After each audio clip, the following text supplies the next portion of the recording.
Hello students, आज हम लोग एनसीईआरटी क्लास में आधुनिक भारत के इतिहास विशेषकर बिपिन चंद्रा की जो पुस्तक है उसका हम लोग अध्ययन करने की अगली कड़ी में आज हम लोग चर्चा करेंगे पश्चिमी भारत में धर्म सुधार आंदोलन के पथ प्रदर्शक।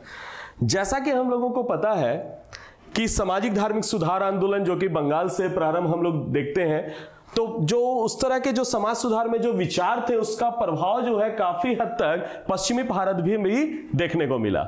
यानी जो सामाजिक धार्मिक सुधार आंदोलन बंगाल में प्रारंभ हुआ था उसका प्रभाव जो है पश्चिमी भारत में भी देखने को मिला। और पश्चिमी भारत में ये विचार जो है विशेषकर बाल शास्त्री, विष्णु शास्त्री, कृष्ण चिपलुंकर जैसे लोगों ने प्रचार प्रसारित किया। तो हम लोगों को इसी संदर्भ में अगर पश्चिमी भारत की बात किया जाए तो ध्यान ये रखना है कि महाराष्ट्र धर्म सुधार पर चर्चा आपका हो रहा है। तो सबसे प्रमुख चीजें बात ध्यान देने वाली है कि हम लोग जो चर्चा कर रहे हैं कि बंबई के जो बाल शास्त्री हैं ये ऐसे प्रथम सुधारक व्यक्ति हैं जिन्होंने ब्राह्मणवादी कट्टरता की काफी आलोचना की।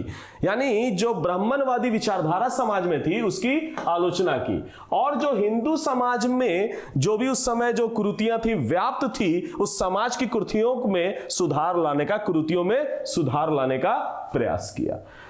1832 में उनकी जो है दर्पण नाम का एक साप्ताहिक पत्र, तो आप ऑब्जेक्टिव पॉइंट में याद रखने के लिए याद रखना है कि दर्पण नाम का जो है कब शुरू हुआ साप्ताहिक पत्र, वो शुरू हुआ 1832 में। ये पत्र कैसा है? साप्ताहिक। तो कई प्रश्नों में यह भी पूछा जाता है कि दर्पण एक जो है डेली का है या साप्ताहिक है, तो साप्ताहिक के तौर पर प्रकाशन प्रारंभ हुआ। इसका उद्देश्य था कि जो भी त्रुटियां हैं, जो अज्ञानता है समाज में, उसके धुंध को दूर भगाना। यानी जो कोहरा छाया हुआ है, जो समाज में जो धुंध है इसके प्रति, उसको भगाना। लोगों के दिमाग जो क्लोज हो गए हैं, जो नए विचारधारा को अडॉप्ट नहीं करते हैं, उस पर प्रहार करना और ऐसा प्रकाश डालना जिससे कि लोग जो है इसकी तुलना यूरोप के जो लोग आगे बढ़ चुके हैं उससे हो सके। तो ऐसा है कि महाराष्ट्र में इसी दिशा में परमहंस मंडली की भी स्थापना हुई। यानी परमहंस मंडली जो है विशेषकर 1840 से 50 में आत्माराम पांडुरंग ने बालकृष्ण जयकर और दादोबा पांडुरंग के साथ मिलकर जो है प्रारंभ किया था। तो परमहंस मंडली जो है इसी पर्पस के लिए स्थापना हुई थी। इसके संस्थापक एक ईश्वर में, यानी एक ईश्वर में विश्वास रखते थे। एक ईश्वर का मतलब हो गया एकेश्वरवाद में विश्वास करते थे, एकेश्वरवाद में वो लोग बिलीव करते थे। दूसरा इनकी सबसे बड़ी विचारधारा थी विश्व बंधुत्व, यानी भाईचारगी। यानी दो विचार याद रखेंगे, परमहंस मंडली का महाराष्ट्र में शुरू हुआ था, 1840-50 में हुआ था। तो ये जो इस दशक में जो शुरुआत हुआ इसकी दो विचारधारा है, एक एकेश्वरवाद और दूसरा है विश्व बंधुत्व। अब इसमें ध्यान रखिएगा, इस मंडली ने जो है क्या किया कि ऐसा जो है कहने का मतलब जो नीच जाति का जो जातिगत व्यवस्था वाली जो समस्या थी उस पर भी उन्होंने काउंटर किया। विधवा विवाह और स्त्री शिक्षा में भी बिलीव करते थे, यानी विधवा का विवाह और स्त्री शिक्षा को भी बल देते थे। जैसा कि हम लोग ज्यादातर जो भी हम लोग अभी एनसीईआरटी पुस्तक में अध्ययन किया है उन सब में समाज सुधार के दिशा में महिला शिक्षा यानी स्त्री शिक्षा पर काफी बल दिया गया। इस जो शाखा है परमहंस मंडली का, इसकी शाखा काफी व्यापक है और महाराष्ट्र में कई जगह फैली है, विशेषकर पूना, सतारा, यानी महाराष्ट्र के कई बड़े नगरों में जो है परमहंस मंडली का जो है प्रचार प्रसार हुआ है। नौजवान जो युवक थे उस दौर के, उन युवकों पर इसका व्यापक प्रभाव देखने को मिलता है। एक इतिहासकार है आरजी भंडारकर, ये लिखते हैं, शाम के समय जब हम लोग बाहर टहलने के लिए निकलते थे तब जात पात के भेदभाव के विषय में आपात रूप से बातचीत करते थे। इस पर भी बात होती थी कि ऊंच नीच के भेदभाव की वजह से देश का बहुत ज्यादा नुकसान हुआ। इन शॉर्ट कहा जा सकता है कि समाज में जो चर्चा अब होने लगी जात पात यानी जाति पाति का जो मामला था वो अब खुले तौर पर चर्चा होने लगी। समाज में एक बदलाव का एक सकारात्मक दृष्टिकोण है जो यहां पर देखने को मिलता है। यानी यहां पर लोग अब समझने लगे कि जाति जो व्यवस्था है, जाति जाति पाति जो है यही हमारे भारत को, हमारे देश को जो है क्या कर रहा है, नुकसान पहुंचा रहा है। और इसकी तरक्की, इसके बिना यानी जब तक इसको दूर ना करेंगे हमारे देश की तरक्की या हमारे देश की विकास संभव नहीं है। तो ये एक दूसरी सबसे बड़ी खास बात यहां पर देखने को मिलता है। तीसरा प्रमुख बात है यहां पर कि कुछ पढ़े लिखे युवकों ने, खास करके 1848 में छात्रों ने साहित्यिक और वैज्ञानिक संस्थाएं भी बनाना शुरू कर दिया। यानी इस समय के जो छात्र हैं वो साहित्यिक और वैज्ञानिक संस्थाओं का भी विकास किया। एक इसकी दो शाखाएं थी, एक गुजराती के तौर पर और एक मराठी में। खास करके इस तरह की मंडलियां का व्यापक विस्तार देखने को मिलता है, जो उस समय के विशेषकर सामाजिक प्रश्नों को और आम वैज्ञानिक विषयों की जो है व्याख्या को लेकर यहां पर आयोजित करते थे। इन सबका जो कहा जा सकता है कि समाज में जो भी है, जो वैज्ञानिक विचारधारा, इसको प्रमोट करने के लिए इन लोगों ने काफी अथक परिश्रम किया।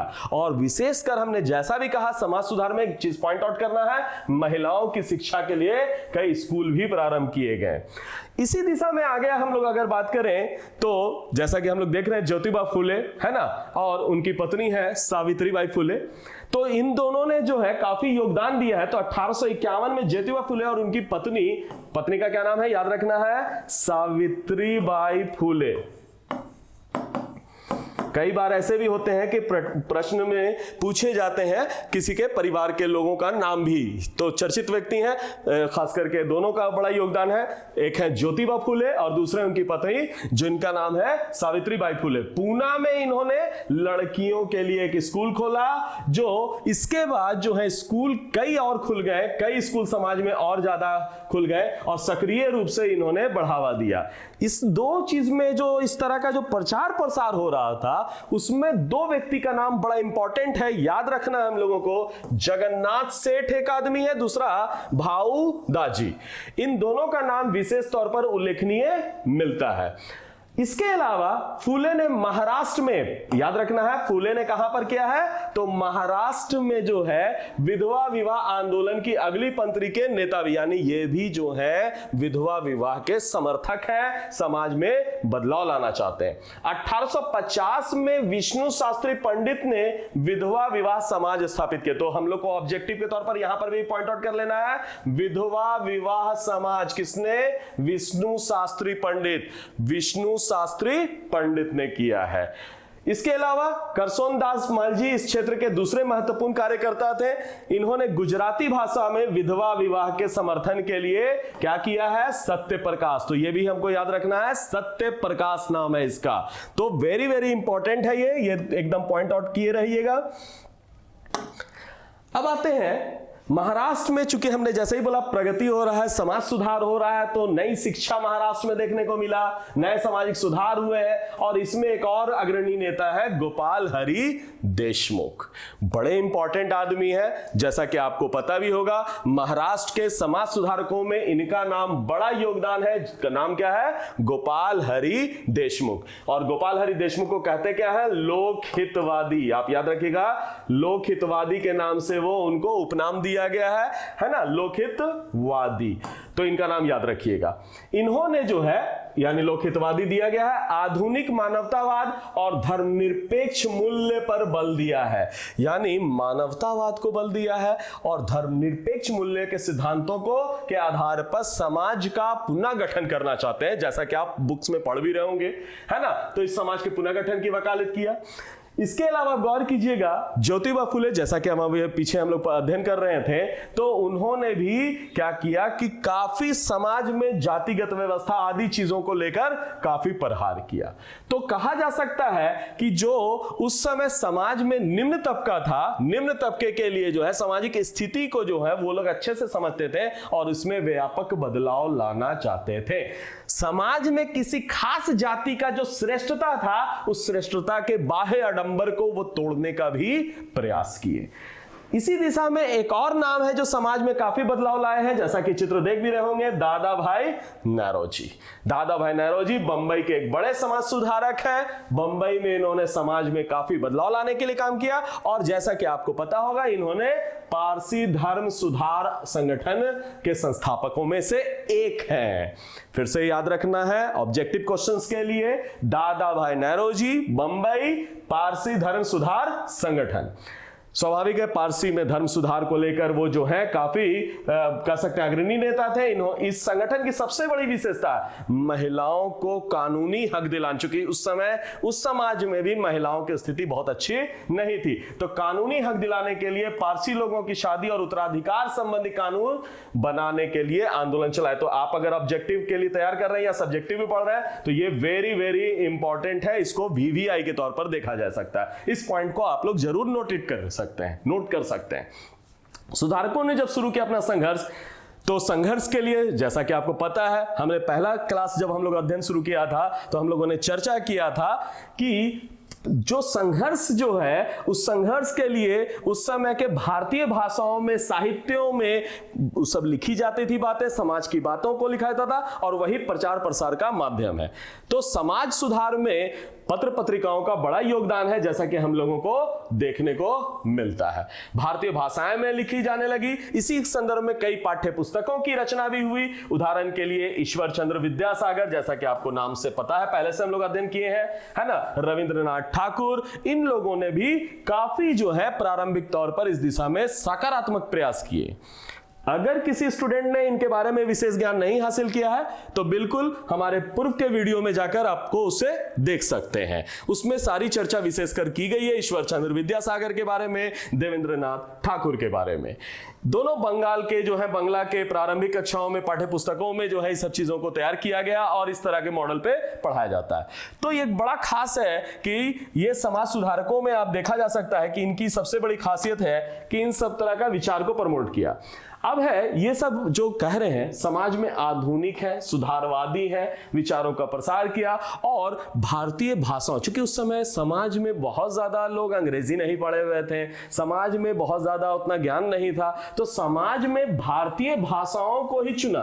तो कभी आप सब्जेक्टिव फॉर्मेट पे बात कर रहे हैं तो जरूर इस बात का ध्यान देंगे कि भारतीय भाषाओं में के माध्यम से समाज में इन सुधारकों ने अपने विचारों का प्रचार प्रसार किया।